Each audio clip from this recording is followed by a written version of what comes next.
गंजाम जिलूर आसी एक बड़ खबर। स्थानीय अंचल में आतंक खेलाउथिबा कुख्यात सिंधी चोर ग्यांग को धरिबारे पुलिस को मिली एक बड़ सफलता। भंजनगर, बोगुड़ा, बेलगुंठा और जगन्नाथ प्रसाद अंचल में गत किछि दिन हेब बारंबार चोरी करी और पुलिस को नाकेदम करिथिबा 4 जण सातिर चोर एवं पुलिस हेफाजत रे।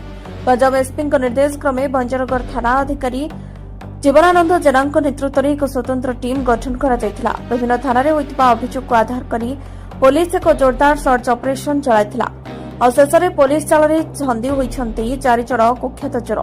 गिरफ अभियुक्त माने हेले ए पुतुराजू, जितु नाहक, एम मुना एवं ए नागार्जुन। पुलिस एमानंक पाखरु विपुल परिमाण चोरी अलंकार जबत करिछि।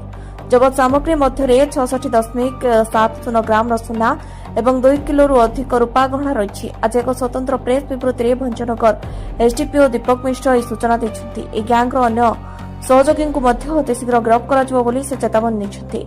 आज समस्त अभियुक्तों को कोर्ट चालान कर सक्रिय गोटे घर भांगी चोरी कर सिंधी चोर ग्यांग को धराइला।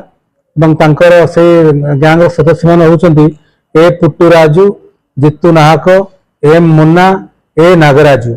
धरला पाखु आम पाखापाखि 66.70 गोल्ड ऑर्नामेंट्स एवं 2 kg 880 ग्राम रो silver ornaments scissor कराइतिला।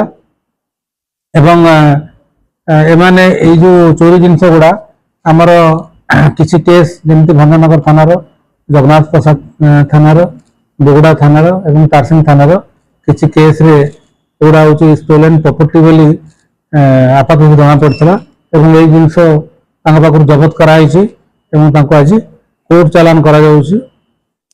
Ganjam Ranjit जेना रिपोर्ट, श्री न्यूज।